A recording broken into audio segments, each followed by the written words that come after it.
Imagine, your college campus becomes the scene of a recreation of one of the most well-known slasher movies ever made. Well, this has actually become a reality for the students at the University of Idaho. Police found Ethan Chapin, Xana Kernodle, Madison Mogan, and Kaylee Goncalves dead late Sunday morning in Moscow near the University of Idaho campus. Police Chief James Fry said that there was no sign of forced entry, and it appears to be a targeted attack.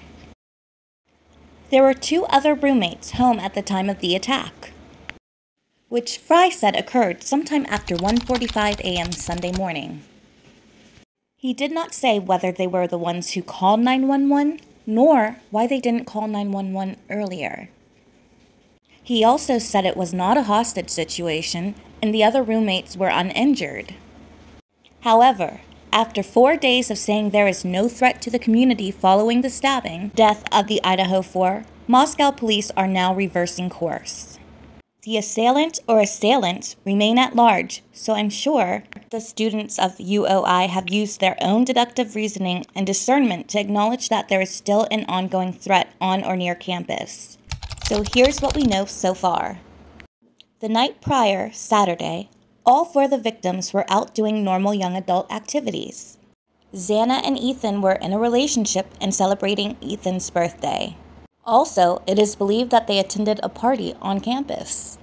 Madison and Kaylee actually happened to be best friends from high school. They were out having drinks at a downtown Moscow bar. Now, it is said there was a lurker that seemed to be following the 2 girls that night.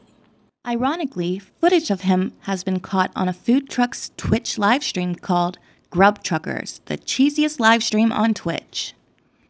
There was a total of 5 roommates who lived in the house. Ethan did not live there. He was just spending the night with his girlfriend and among the 4 red-rummed, therefore leaving 2 alive. Now, something that blows my mind after watching the first presser is how nonchalant the police chief is about the fact that there were 2 people left unharmed. He specifically corrected a reporter when she referred to the 2 other roommates as witnesses. Something else I find to be incredibly strange is the entire 911 call situation I mentioned earlier. First of all, we have a rough estimate for time of death to be after 1:45 a.m. However, the girls were seen at the Grub Truckers food truck between 1 and 2 a.m. So that timeline is subject to change. But in addition to that, it was only assumed that the 2 uninjured roommates called 911. But that was not the case whatsoever. It is still unknown who actually called 911. It is also unclear if law enforcement doesn't know or if they are keeping that information from the public to maintain the integrity of the investigation. Withholding information from the public during a homicide investigation is normal. However, what was really strange is the caller said there was somebody unconscious at the residence, not stabbed or bleeding to death, unconscious. Whoever called could possibly be our unsub, in my opinion, because if it was one of the roommates, they would have clearly saw all the blood and known that their friends were more than unconscious. So I really hope law enforcement is doing everything it can to triangulate that call or the location of it and who the phone belonged to. Furthermore, how on earth did those roommates sleep through such a heinous act? Another piece of information comes from neighbors who told law enforcement that there was louder activity than usual coming from the house at 1122 Queen Road that night. Again, it's really bizarre that the roommates slept through this act and didn't call 911. But before we go pointing any fingers, I'll have you know that this group of girls seem to all have a beautiful, healthy sisterhood, a circle of friends some of us long for.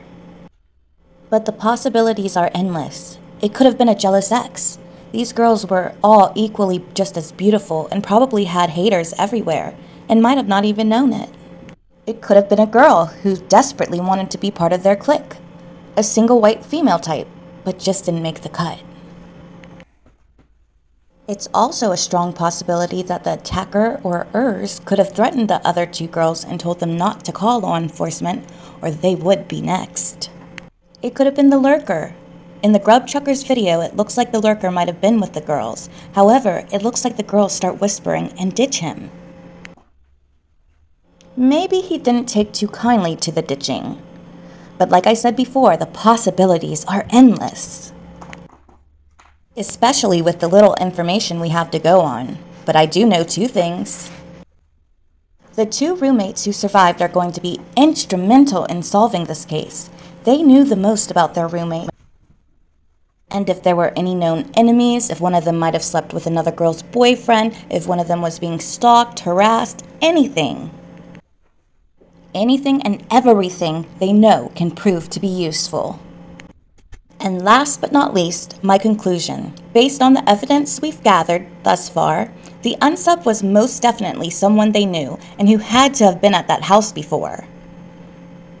Otherwise, the dog would have attacked or at least tried to wake the other roommates up. Also, I believe the unsub only meant to get 2 of the 4. But the other 2 just happened to be awake and or walked in on the act. This is just so sad and tragic. I can't even begin to imagine what the families of the victims are going through at this time. Right before the holidays? And coincidentally, this isn't the only tragic case making headlines in Idaho.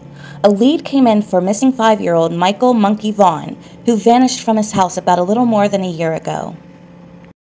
Police served a warrant on a neighbor and began digging up the backyard, which is huge because that makes us believe Michael may no longer be with us, especially because law enforcement also charged the neighbor in question with failure to report a death. The parents of Michael must be losing their minds with grief. Police have been digging for about 6 days and have yet to find anything. But does that failure to report charge mean Michael's really gone? Until he's found, we still need to hold on to some hope. The neighbors might have sold Michael to traffickers for all we know. But one thing is definitely certain. Crime is becoming too much of a constant in our society. People are getting more sophisticated with how they operate too, which makes this world very scary to live in. But if we all start to do our part and be kind to one another and lead with love, maybe, just maybe, it could be the one thing that keeps us alive when we are met with the face of evil. I will be following the Idaho 4 and keep you updated as the investigation unfolds. Thank you for watching Vigilante TV. This is Tanya Marie signing off. Until next time, ciao for now.